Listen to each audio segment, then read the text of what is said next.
Hello friends, आज की class में हम लोग देखने वाले हैं 13 कार्बन एनएमआर के केमिकल शिफ्ट के बारे में डिटेल में देखेंगे। तो इसके केमिकल शिफ्ट किस प्रकार से होता है उसको हम लोग देखने वाले हैं। तो आइए स्टार्ट करते हैं आज का क्लास। 13 कार्बन एनएमआर का फुल फॉर्म क्या होता है? कार्बन 13 न्यूक्लियर मैग्नेटिक रेजोनेंस में ये केमिकल शिफ्ट देखेंगे। तो यहाँ पर क्या होता है, सबसे पहले इसकी इंट्रोडक्शन को जान लेते हैं ताकि आप लोग को आगे क्लियर हो सके। तो यहाँ पर क्या होता है, कार्बन परमाणुओं को रासायनिक वातावरण की पहचान करने में उपयोगी होता है। यहाँ पर क्या होता है, कार्बन 13 एनएमआर देख रहे हैं तो किस लिए उपयोगी होता है? जो कार्बन परमाणु होता है उसके इन्वायरमेंट जो होता है, रासायनिक इन्वायरमेंट की पहचान करने में उपयोगी होता है। ठीक है, केमिकल शिफ्ट को हम लोग डेल्टा से शो करते हैं, आप लोग जानते ही हैं। का मान कार्बन के इलेक्ट्रॉनिक वातावरण पर ही निर्भर करता है। इसका क्या होता है, केमिकल शिफ्ट डेल्टा का जो मान होता है किस पर निर्भर करता है? इलेक्ट्रॉनिक इन्वायरमेंट पर डिपेंड करता है। कि इलेक्ट्रॉनिक इन्वायरमेंट अगर सेम होता है, आप लोग जानते ही हैं, सेम होता है तो 1 सिग्नल मिलता है, डिफरेंट होता है तो अलग अलग सिग्नल हम लोग को प्राप्त होता है। ठीक है, जैसे कि ppm को हम लोग क्या बोलते हैं, पार्ट्स पर मिलियन में मापा जाता है। TMS को क्या बोलते हैं, इसका फुल फॉर्म क्या होता है? टेट्रामेथिलसेलेन। इसको क्या बोलते हैं, रेफरेंस लिया जाता है किसमें? 13 कार्बन एनएमआर के लिए TMS को हम लोग रेफरेंस लेकर क्या करते हैं, इसका यूज करते हैं, जिसका केमिकल शिफ्ट कितना होता है? 0 ppm होता है। अब केमिकल शिफ्ट को देख लेते हैं, जिसमें इंपॉर्टेंट पॉइंट क्या होता है उसको देखेंगे। ठीक है, तो सबसे पहले देखते हैं केमिकल शिफ्ट का प्रिंसिपल क्या होता है। तो केमिकल शिफ्ट क्या होता है, इसके प्रिंसिपल को देख लेते हैं। 13 कार्बन एनएमआर जैसे कि अगर न्यूक्लियस में बाहरी जो मैग्नेटिक फील्ड होता है में रखा जाता है, सबसे पहले रहता है 13 कार्बन एनएमआर को लेते हैं, वहाँ पर क्या होता है, नाभिक के बाहरी चुंबकीय क्षेत्र में रखा जाता है।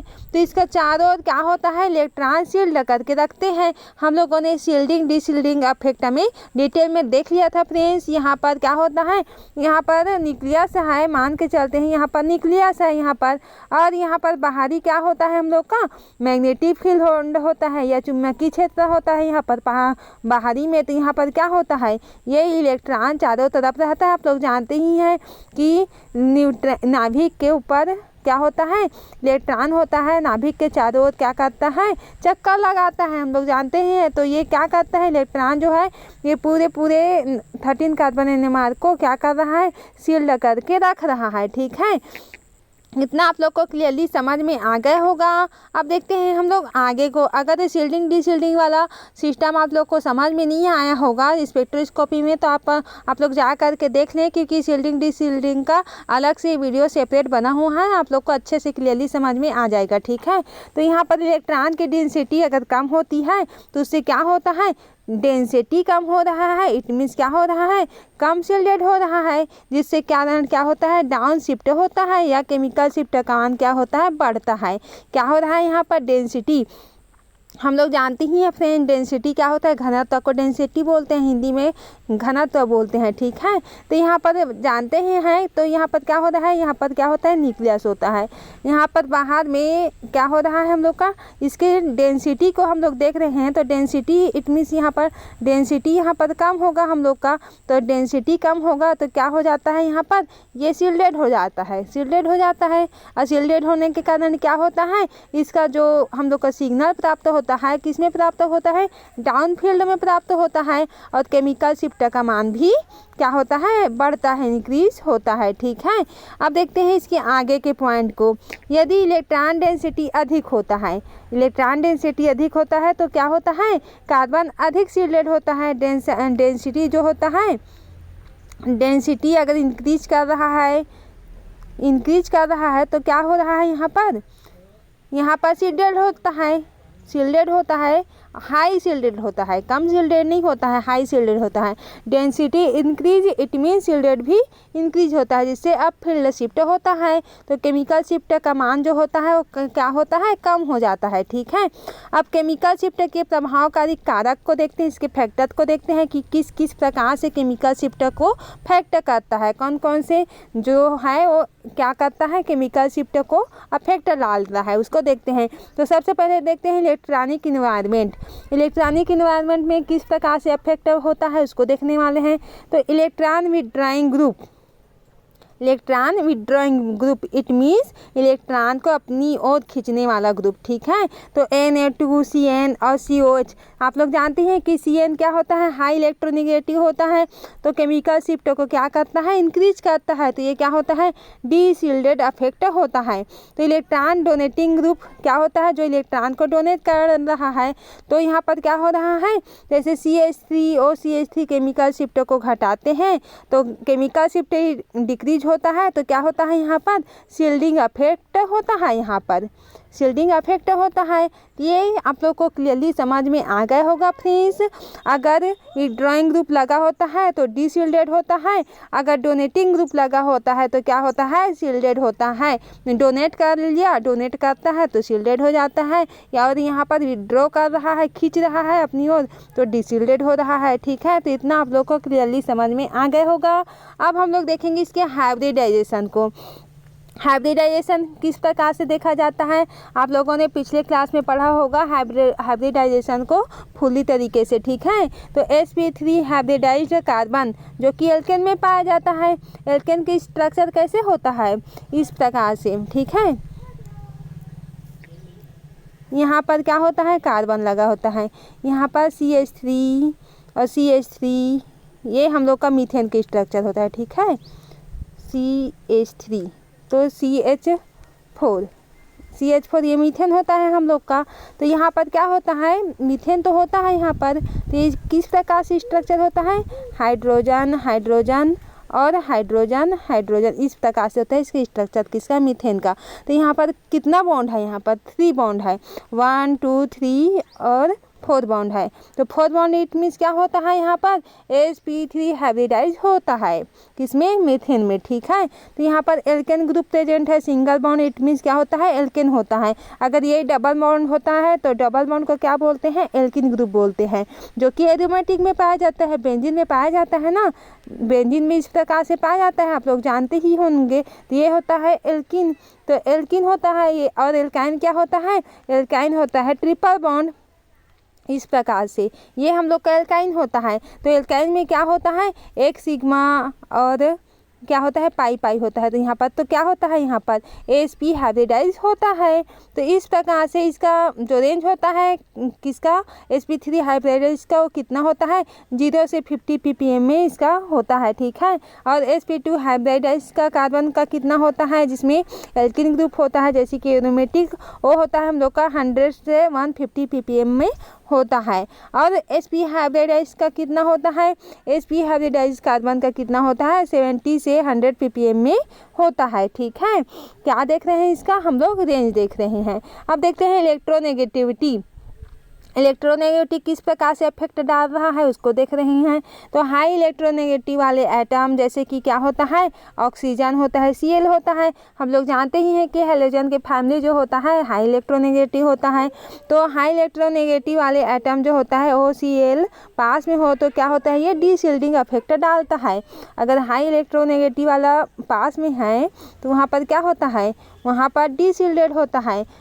वही तुम बात है, आप लोग जानते ही हैं कि कोई पड़ोसी रहता है, अगर पड़ोसी की चारी चुगली करता है, आप लोग जानते ही हैं, आप सामने ही पड़ोसी लोग चुगली करने वाले हैं, ठीक है। तो वहाँ पर क्या हो रहा है, उन लोग चुगली कर रहे हैं वहाँ पर, तो वो ढंग से इंसान को क्या करते हैं, उन लोग का चुगलखोर होते हैं, तो उसका क्या करते हैं, तारीफ़ नहीं कर पाते हैं लोग, ठीक है। तो लोग क्या होते हैं, वो डीशिल्डेड होते हैं, डीशिल्डेड टाइप होते हैं। इट मीन्स उन लोग क्या होते हैं, चुगलखोर टाइप के होते हैं। पड़ोसी लोग तो OCl क्या होता है, हाई इलेक्ट्रोनेगेटिव होता है। तो हाई इलेक्ट्रोनेगेटिव होता है, इट मीन्स ये डीशिल्डेड अफेक्ट प्रभाव डालता है, ठीक है। आई होप इतना आप लोग को क्लियरली समझ में आ गया होगा फ्रेंड्स। अब देखते हैं हम लोग इसके आगे का bond shift, pi bond shift किस प्रकार से होता है उसको देख लेते हैं। पाई बॉन्ड शिफ्ट होता है एरोमेटिक कार्बोनिल कार्बन में। एरोमेटिक में हम लोग जानते ही हैं बेंजीन में। अब बेंजीन क्या होता है, यहाँ पर क्या होता है, शिफ्ट होता है। ये डबल बॉन्ड होता है, सिंगल बॉन्ड में कन्वर्ट हो जाता है, और सिंगल बॉन्ड होता है डबल बॉन्ड में कन्वर्ट हो जाता है। तो पाई बॉन्ड का सिस्टम जो होता है एक्सचेंज, तो ये होता है हम लोग का एरोमेटिक कंपाउंड में होता है पाई बॉन्ड सिस्टम।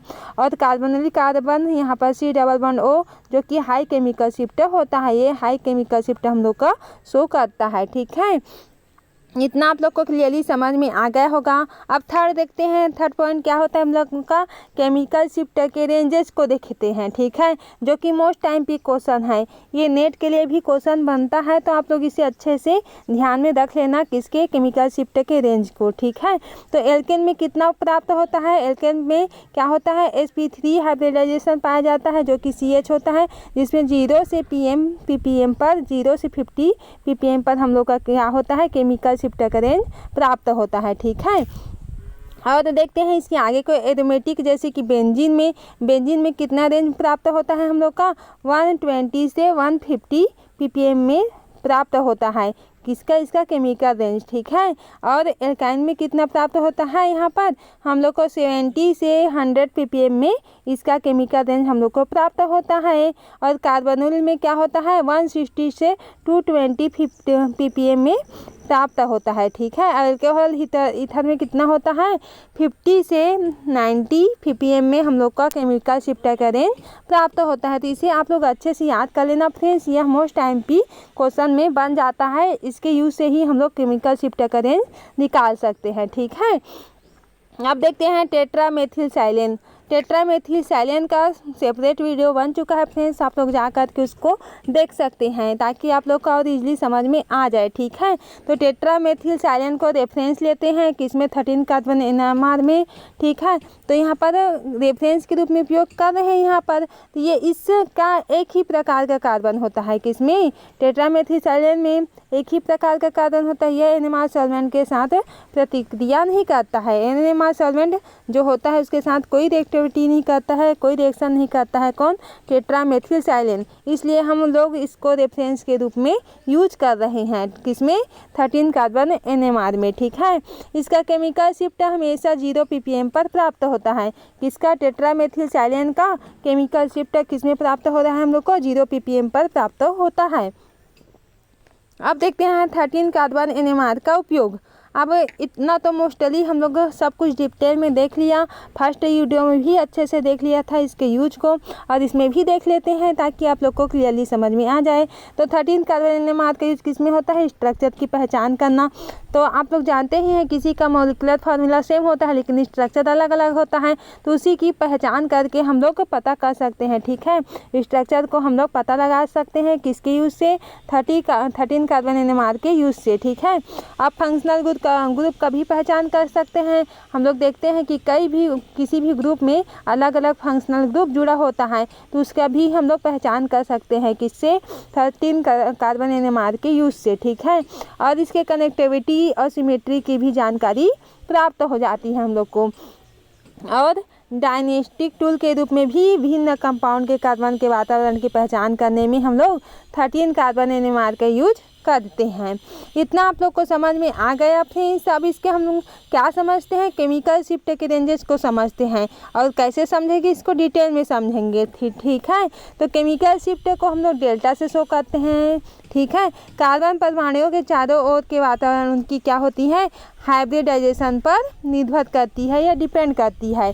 तो यहाँ पर क्या होता है, विभिन्न कार्बन परमाणुओं के लिए रेंजेस जो होती है उनकी विवरण दिया गया है नीचे में। अब हम लोग इसके विवरण को देखेंगे, क्योंकि हम लोग फर्स्ट टाइम में तो इसके रेंजेस को, केमिकल शिफ्ट के रेंज को डिटेल में देख लिया था। इट मीन्स उसके रेंज बस को आप लोग को अच्छे से याद कर लेना है, क्योंकि रेंज को हम लोग को याद ही करना है, ठीक है। तो एल्केन में sp3 हाइब्रिडाइजेशन होता है, इसको तो हम लोग देख ही लिए हैं। CH3 प्राइमरी कार्बन होता है, ठीक है। CH3 होता है, मेथेन होता है, प्राइमरी कार्बन होता है, जो कि 10 से 20 ppm में प्राप्त होता है। इसकी एग्जांपल के लिए होता है CH4, हम लोगों ने देख लिया था। CH4 का स्ट्रक्चर इस प्रकार से होता है। इसमें हाइब्रिडेशन कितना होता है, sp3, मैंने फर्स्ट ही बताया था आप लोग को, ठीक है। सेकेंडरी कार्बन क्या होता है, CH2 होता है। इसका रेंज कितना होता है, केमिकल शिफ्ट का 15 से 30 ppm का रेंज प्राप्त होता है इसके एग्जांपल में हम लोग देखेंगे। तो क्या होता है, इथेन क्या होता है, CH3 और CH3, ये इथेन का स्ट्रक्चर है, single bond, it means ethane होता है, ठीक है। और टर्सरी कार्बन CH का 25 से 40 ppm में इसका केमिकल शिफ्ट प्राप्त होता है, किसका, टर्सरी कार्बन का। इसके एग्जांपल में क्या होता है, आइसोब्यूटेन, ठीक है, इतना आप लोग को क्लियरली हो गया होगा फ्रेंड्स। अब देखते हैं हम लोग आगे। क्वाaternary कार्बन में क्या होता है, 35 से 50 ppm प्राप्त होता है, इसका केमिकल शिफ्ट एग्जाम्पल देखते हैं। तो कार्बन एटम इन नियोपेंटेन में प्राप्त होता है। अब देखते हैं एल्किल हैलाइड्स। एल्किल हैलाइड्स में देखेंगे 30 से 80 ppm, ठीक है। यहाँ पर इलेक्ट्रॉन विड्रॉइंग हैलोजन, जैसे कि इलेक्ट्रॉन को अपनी ओर खींचने वाला, ठीक है। तो Cl Br IF हम लोग जानते ही हैं, हैलोजन फैमिली है, it means most electronegative group होता है। तो यहाँ पर क्या होता है, डिशिल्डेड होता है, ठीक है। हाई इलेक्ट्रोनेगेटिव होता है, डिशिल्डेड होता है। जो चुगलीखोर होते हैं पड़ोसी लोग क्या होते हैं, डिशिल्डेड होते हैं, ठीक है। क्योंकि चुगलीखोर होते हैं, कोई उसके ऊपर शील्ड नहीं कर सकता। उन लोग क्या होते हैं, फ्रीडम रहते हैं, अपनी तरफ से ही चुगली करते रहेंगे पड़ोसी लोग, ठीक है। तो फ्रीडम होते हैं किसमें, चुगली करने में। तो ये क्या कौन होते हैं, ये डिशिल्डेड होते हैं, ठीक है। कोई शील्ड उसके ऊपर कोई दबाव नहीं डाल सकता, ठीक है, जिससे केमिकल शिफ्ट बढ़ता है। तो क्या होता है, इसका केमिकल शिफ्ट बढ़ता है। इसके एग्जांपल में हम लोग देखते हैं CH3Cl। CH3Cl से क्या होता है, 25 से 50 ppm में इसका केमिकल शिफ्ट हम लोग को प्राप्त हो जाता है। किसका, CH3Cl का। और CH2Cl का कितना में प्राप्त होता है, 50 से 70 ppm में इसका केमिकल शिफ्ट प्राप्त हो जाता है, ठीक है। CF3CH3 में कितना होता है, 70 से 80 ppm में हम लोग को केमिकल शिफ्ट प्राप्त हो जाता है। अब देखते हैं अल्कोहल और ईथर में इसका केमिकल शिफ्ट हम लोग को बहुत याद करना पड़ेगा फ्रेंड्स, क्योंकि इसकी केमिकल शिफ्ट से ही हम लोग इसका क्या करते हैं, इसको आइडेंटिफाई करते हैं, ठीक है। अल्कोहल और ईथर CO 50 से 90 ppm में प्राप्त होता है। यहाँ पर जब कार्बन किसी ऑक्सीजन से जुड़ा होता है तो क्या होता है, ऑक्सीजन जो होता है क्या होता है, मोर इलेक्ट्रोनेगेटिव होता है। और मोर इलेक्ट्रोनेगेटिव हुआ, इट मीन्स क्या होता है, डिशिल्डेड होता है। एग्जाम्पल में देखते हैं मेथेनॉल। मेथेनॉल CH3OH को मेथेनॉल बोलते हैं, ठीक है। तो इसका केमिकल शिफ्ट रेंज कितना होता है, 50 से 60 ppm में प्राप्त होता है। और डाईमेथिल ईथर का कितना होता है, CH3O CH3 क्या होता है हम लोग का, ईथर का फार्मूला होता है। और डबल CH3 है, इसलिए इसे डाईमेथिल ईथर बोलेंगे। तो ये होता है 55 से 70 ppm में प्राप्त होता है। इतना आप लोग को क्लियरली समझ में आ गया होगा फ्रेंड्स। अब देखते हैं हम लोग 4 क्या होता है, एल्काइन।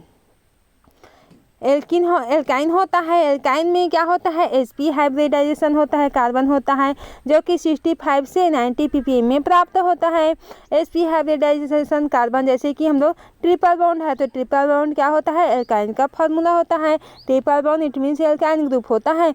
इलेक्ट्रॉन डेंसिटी अधिक होती है यहाँ पर, तो केमिकल शिफ्ट क्या होता है, केमिकल शिफ्ट कम होता है। डेंसिटी अधिक, इट मीन्स केमिकल शिफ्ट कम होने लगता है। एग्जाम्पल में देखते हैं तो एसिटिलीन। एसिटिलीन में क्या हो रहा है, यहाँ पर ट्रिपल बॉन्ड प्रेजेंट होता है, ठीक है। इसका केमिकल शिफ्ट का जो रेंज होता है क्या कितना होता है, 70 से 90 ppm में प्राप्त होता है, ठीक है। तो इतना आप लोग को क्लियरली हो गया होगा। आप लोग मेरे साथ साथ नोट्स बनाए फ्रेंड्स, ताकि आप लोग को और क्लियरली समझ में आ जाए। अब एल्किन्स में देखते हैं। एल्किन्स में क्या होता है, जैसे कि बेंजीन ग्रुप में, तो यहाँ पर क्या होता है, sp2 हाइब्रिडाइज्ड कार्बन होता है, 100 से 150 ppm में प्राप्त होता है। और कार्बन डबल बॉन्ड में क्या होता है, कार्बन में शील्डिंग होती है। शील्डिंग क्या होती है, कम हो जाती है।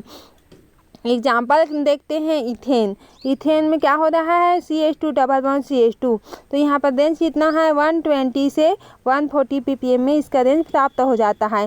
प्रोपेन में कितना हो रहा है हम लोग का, प्रोपेन में जैसे कि हम लोग नामकरण करेंगे, तो नामकरण 1 2 3, तो यहाँ पर 3 आया, 3 को क्या बोलेंगे, प्रोप बोलेंगे, ठीक है। तो यहाँ पर नोमेनक्लेचर करेंगे इसको, तो यहाँ ये क्या कहाएगा हम लोग का, प्रोपेन कहलाएगा, ठीक है। तो 120 से 130 ppm में इसका रेंज प्राप्त होता है हम लोग को, ठीक है। इतना आप लोग को क्लियरली समझ में आ गया होगा। अब देखते हैं आगे एरोमेटिक कंपाउंड के लिए देख लेते हैं, ताकि आप लोग को क्लियरली समझ आए, क्योंकि इसमें क्या घुमा फिरा करके यहाँ पर क्वेश्चन पूछा जाता है। एरोमेटिक कार्बन में क्या होता है, जैसे कि बेंजीन एरोमेटिक है, तो इसके डेरिवेटिव में कितना प्राप्त होता है, 120 से 160 ppm में केमिकल शिफ्ट की वैल्यू प्राप्त होती है। एरोमेटिक रिंग्स में क्या होता है, पाई इलेक्ट्रॉन की डिशिल्डिंग इफेक्ट होता है, क्या हो रहा है, पाई इलेक्ट्रॉन प्रेजेंट है। पाई इलेक्ट्रॉन प्रेजेंट होने के कारण यहाँ पर क्या हो रहा है, डीशील्डेड हो रहा है। ठीक है, शील्ड नहीं हो रहा है, डीशील्डेड हो रहा है, क्योंकि इसमें इलेक्ट्रोनेगेटिव ज़्यादा है, और जिसमें इलेक्ट्रोनेगेटिव ज़्यादा है उसके वो क्या हो रहा है, डीशील्डेड हो रहा है। ठीक है, तो एग्जाम्पल के देखते हैं, बेंजीन C6H6 C6H6 ये होता है हम लोग का बेंजीन के स्ट्रक्चर, जानते ही हैं आप लोग, क्योंकि ये छोटे क्लास का है। 125 से 130 में 135 में क्या होता है, ppm प्राप्त होता है। ठीक है, तो किस में प्राप्त होता है, बेंजीन का 125 से 135 में ppm में हम लोग का इसका केमिकल शिफ्ट की वैल्यू प्राप्त होती है। टॉल्यूइन के स्ट्रक्चर इस प्रकार से होता है फ्रेंड्स, यहाँ पर CH3 ग्रुप जुड़ा होता है। ठीक है, ये हम लोग का टॉल्यूइन का स्ट्रक्चर होता है। तो यहाँ पर क्या होता है, हम लोग का क्या होता है, 125 से 140 ppm में हम लोग का इसका केमिकल शिफ्ट प्राप्त होता है। किसमें, टॉल्यूइन में। टॉल्यूइन के स्ट्रक्चर कुछ इस प्रकार से बनता है। ठीक है, CH3 ग्रुप बेंजीन में जुड़ा होता है, इसे हम लोग टॉल्यूइन बोलते हैं। ठीक है, अब देखते हैं carbonyl groups. Carbonyl groups C+O को बोलते हैं, जिसकी रेंज कितना है, 160 से 220 ppm पर क्या होती है, इसका रेंज प्राप्त होता है। ठीक है, कार्बोनिल कार्बन्स में सबसे ज़्यादा डीशील्डेड होता है। सबसे ज़्यादा डीशील्डेड किस में हो रहा है, कार्बोनिल कार्बन्स में हो रहा है। एल्डिहाइड में कितना है, CHO को क्या बोलते हैं, इसको एल्डिहाइड्स के बोलते हैं। तो यहाँ पर कितना हो रहा है, 190 से कितना हो रहा है, 210 ppm में क्या हो रहा है, इसका रेंज प्राप्त हो रहा है। ठीक है, एग्जाम्पल के लिए देखते हैं फॉर्मेल्डिहाइड। फॉर्मेल्डिहाइड के स्ट्रक्चर क्या होता है, ACHO। तो 190 से 200 ppm में इसका रेंज प्राप्त होता है। कीटोन्स में कितना होता है, R2C इक्वल O। तो यहाँ पर क्या होता है, R2C डबल बॉन्ड O। ठीक है, ऐसा बोलना है, इक्वल नहीं बोलना है। 200 से 220 ppm में इसका रेंज प्राप्त होता है। एग्जाम्पल के लिए एसीटोन। एसीटोन का कितना में प्राप्त हो रहा है, 205 से 215 में ppm में इसका प्राप्त हो रहा है। ठीक है, वैसे ही कार्बोक्सिलिक ग्रुप में तो रेंज आप लोग को याद करने अच्छे फ्रेंड्स, ये सब रेंज अब दिया हुआ है, आप लोग इसे अच्छे से याद कर लेना ताकि आप लोग को क्लियरली समझ में आ सके। और यहाँ पर नाइट्रिल से क्या होता है, C+N को हम लोग नाइट्रिल से बोलते हैं, जो कि 110 से 130 ppm में रेंज प्राप्त होता है। ट्रिपल बॉन्ड यहाँ पर प्रेजेंट है।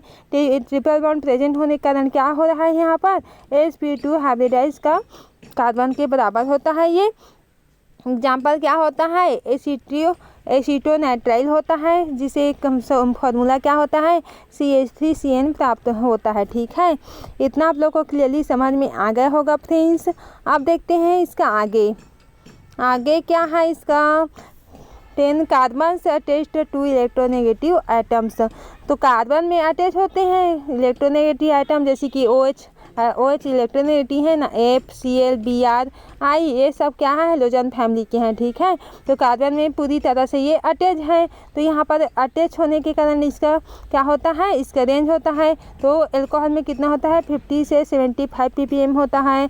और ये इसका कितना होता है, कार्बन में अटैच है फ्लोराइड, इसका कितना होता है, इसका होता है 80 से 100 ppm होता है। उसी प्रकार क्लोराइड यहाँ पर कार्बन में अटैच है, वहाँ पर कितना होता है, 40 से 80 ppm में होता है। उसी प्रकार कार्बन से ब्रोमाइड में अटैच होने के कारण इसमें कितना होता है, 20 से 50 ppm में होता है। उसी प्रकार आयोडाइड का 10 से 20 ppm में होता है। ठीक है, अब इसकी की ऑब्जर्वेशन को देख लेते हैं। अब इसके की पॉइंट इंपॉर्टेंट टॉपिक को या नोट्स बना के इसको लिख लेना। आप लोग इसका की फैक्टर देख लेते हैं क्या क्या है।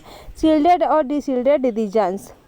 शील्डेड कार्बन जो होता है लो डेल्टा वैल्यू होता है, तो यहाँ पर 0 से 50 ppm में प्राप्त होता है। डिशील्डेड क्या होता है, हाई डेल्टा वैल्यू होता है। Shielded it means low delta value है, deshielded it means high delta value. ठीक है, high delta value it means 100 से 220 ppm में प्राप्त होता है। इलेक्ट्रॉन विड्रॉइंग ग्रुप्स, ज़्यादा इलेक्ट्रोनेगेटिव एटम्स यानी केमिकल शिफ्ट को क्या करते हैं, बढ़ाते हैं। हाइब्रिडाइजेशन देखते हैं, यहाँ पर इफेक्ट देखते हैं। तो सबसे ज़्यादा केमिकल शिफ्ट किस में होता है, sp² में होता है, उसके बाद sp में होता है और सबसे लो किस में होता है, केमिकल शिफ्ट की वैल्यू sp3 में होता है। आई होप इतना आज का क्लास वीडियो लेक्चर आप लोग को समझ में आया होगा फ्रेंड्स। आप लोग इसे अच्छे से नोट्स बना लें ताकि आप लोग को याद करने में ईजी हो सके। और न्यू है तो सब्सक्राइब कर दें, अपने फ्रेंड्स में शेयर कर दें ताकि आप लोग ही तरह वो लोग भी नोट्स बना सकें। तो आज का वीडियो यहीं से एंड करते हैं फ्रेंड्स। Thank you.